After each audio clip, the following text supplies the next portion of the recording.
अहमदुहु व नसल्ली व नसल्लिम अला रसूलिहिल करीम अम्मा बाद फ़ौज़ु बिल्लाहि मिनश शैतानिर रजीम बिस्मिल्लाहिर रहमानिर रहीम। इंतहाई वाजिबुल एहतराम नाज़रीन, अस्सलामु अलैकुम व रहमतुल्लाहि व बरकातुहू। आज मेरा टॉपिक है कि ब्लड प्रेशर। ब्लड प्रेशर के अंदर इस वक्त आप देखें तो पूरी दुनिया के अंदर तकरीबन 65% लोग जो है इसके अंदर मुब्तला हैं, और वो दबादब एलोपैथिक की जो मेडिसन है वो लेते जा रहे हैं, जिसकी वजह से वो सारी लाइफ उसके लिए जो है वो बीपी की टैबलेट मुख्तलिफ़ किस्म की जो कंपनी ने बनाई हुई हैं वो एलोपैथिक तरीके से लेते हैं। लेकिन ब्लड प्रेशर का इलाज परमानेंट इलाज नहीं है। इसकी क्या वजह है कि ब्लड प्रेशर का परमानेंट इलाज नहीं है? जब हम तबी जदीद की तरफ जाएंगे तो तबी जदीद के अंदर blood pressure is the symptom of disease. ये हमारे पास एक सिम्टम है, ये कोई बीमारी नहीं है। ठीक है, मैं इख्तिसार के साथ ये अर्ज़ करूँगा कि ब्लड प्रेशर जो है वो बेसिकली तो जो होता है वो 3 तरीक़ों से होता है।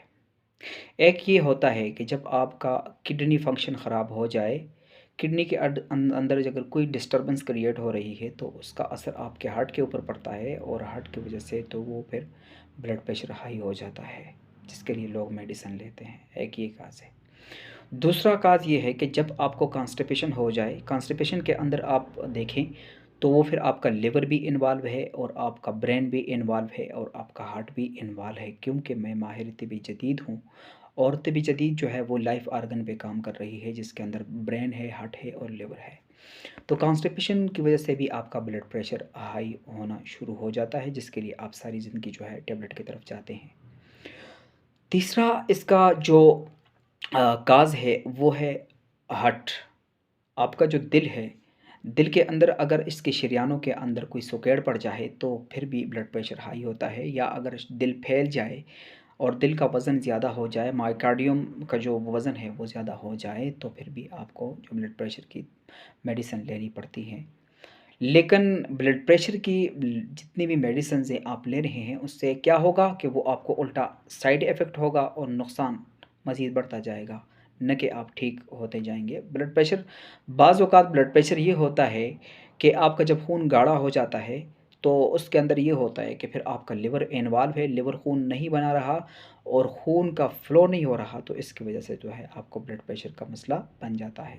उसके लिए आप क्या करते हैं, फिर लोप्रीन जैसी मेडिसिन इस्तेमाल करते हैं, या डिस्प्रिन या एस्प्रिन या लोप्रीन, या फिर वो तमाम जितनी भी आर्टिफिन हो गया, इससे मतलब जो ऐसी मेडिसिन है जो खून को पतला कर रही हैं, तो आप वो मेडिसिन लेंगे। लेकिन इसका साइड इफ़ेक्ट क्या होगा, इसकी तरफ हम जाएँगे। तो साइड इफ़ेक्ट इसका ये होगा कि आपके जो शरियाने हैं उसके अंदर चूँकि उसका वॉल्यूम जो है डे बाय डे कम होता जाएगा, और ये जो है खून पतला होता जाएगा, होता उसकी वजह से आपके दिल के अंदर जो बीमारी पैदा होती है तो वाल्व लीक होना शुरू हो जाते हैं, जो बाद में जो है जाके हार्ट अटैक काज़ हो जाती है इंसान को। ठीक है? तो अब ये है कि मैं इसके मुख्तसर इलाज की तरफ जाऊँगा कि मुख्तसर जो इलाज है, जिस तरह अगर आपका ब्लड प्रेशर हाई हो जाता है तो आपको डॉक्टर क्या करता है, एक कैपोटीन नाम की गोली देता है जो आप ज़ुबान के नीचे रखते हैं, तो उसकी वजह से आपका ब्लड प्रेशर डाउन हो जाता है। लेकिन इसका क्या होगा कि इसका सबसे बड़ा इफ़ेक्ट आपके गुर्दों के ऊपर पड़ता है। जब भी आप ऐसी मेडिसिन लेते हैं तो उस वक़्त ये होता है कि एकदम आपको पेशाब आना शुरू हो जाता है। मतलब ये है, ये गुर्दों को निचोड़ देता है। उसकी वजह से गुर्दों के ऊपर बहुत बड़ा असर पड़ता है, गुर्दे जो है आपके तबाह होते जा रहे हैं, लेकिन समझ नहीं आ रही। ठीक है? अगर दूसरी बात ये है कि बिलफ़र्ज़ आपका ब्लड प्रेशर बहुत ही ज़्यादा हाई है, तो डॉक्टर आपको एक इंजेक्शन देता है एलोपैथिक फ्रोसिमाइड, जिसका फ़ार्मूला है। फ्रोसिमाइड इंजेक्शन जब आप यूज़ करते हैं तो उसकी वजह से भी आपको गुर्दों को अंदर पिया क्या होता है, गुर्दों को निचोड़ता है, आपको पेशाब आता है, तो आपका ब्लड प्रेशर लो हो जाता है। लेकिन इसके साइड इफ़ेक्ट लॉन्ग टर्म के लिए इसके बहुत बड़े साइड इफ़ेक्ट हैं। आपका लिवर, आपका ब्रेन, आपके पट्ठे, आपकी जो स्टमक है, आपका जितना भी सिस्टम है, इसका बहुत बड़ा साइड इफ़ेक्ट होना शुरू हो जाता है, जिसकी वजह से मरीज़ को फिर मुख्तलिफ़ किस्म के और सिम्टम्स सामने आना शुरू हो जाते हैं। तो इख्तिसार के साथ मैं आपके इलाज की तरफ जाऊँगा। जिसको भी ये ब्लड प्रेशर का मसला है, खुदारा इंग्लिश मेडिसिन से आप क्या करें, परहेज़ करें, इंग्लिश मेडिसिन ना खाएँ। मैं आपको सिर्फ़ 3 चीज़ें बता देता हूँ। आज आप ना वीडियो सब्सक्राइब करें, ना वीडियो की तरफ देखें, कुछ भी ना देखें, ना मैं तो आपको ये कहता हूँ कि आप मेरी वीडियो सब्सक्राइब करें और ना आपको कहता हूँ कि लाइक करें, बल्कि इसको इतना ये सदका जारिया करके आप इसको शेयर कर लें।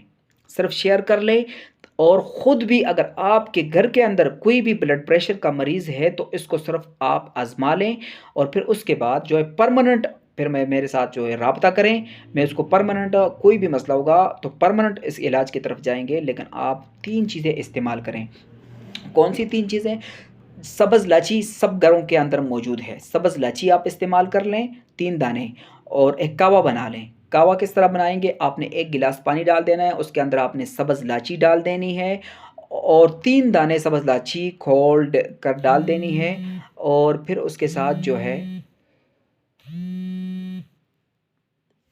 सब्ज़ इलायची डाल दें और फिर उसके साथ जो है आप छोटी चंदन आपके पास जो आजकल मेडिसिन आ रही है इंस्ट्रक्शंस है इसकी एसरोल जिसे कहते हैं, ठीक है? एसरोल, एसरोल भी कहते हैं। उसके अंदर आपकी इंग्लिश जो मेडिसिन बन रही है एटिनाडोल, तो ये इसी के लिए होता है। इसके अंदर छोटी चंदन का यूज़ होता है, ठीक है? और उसके साथ जो है क्या कर लें, थोड़ी-सी आधी चम्मच सौंफ डाल दें, आधी चम्मच जीरा डाल दें, इसका कहवा बना दें। अगर आपका ब्लड प्रेशर 40 मिनट के बाद नीचे ना हुआ तो फिर आके मुझे कहें। लेकिन परमानेंट इलाज की तरफ अगर आप जाएँगे तो इलाज के लिए फिर आपने मुझसे राब्ता करना होगा। आप मुझसे राब्ता कीजिएगा, उसका परमानेंट इंशाल्लाह फिर इलाज करेंगे। लेकिन सिर्फ़ आज आप ये चेक कर लें तो आपके लिए काफ़ी है। अस्सलामु अलैकुम व रहमतुल्लाहि व बरकातहू।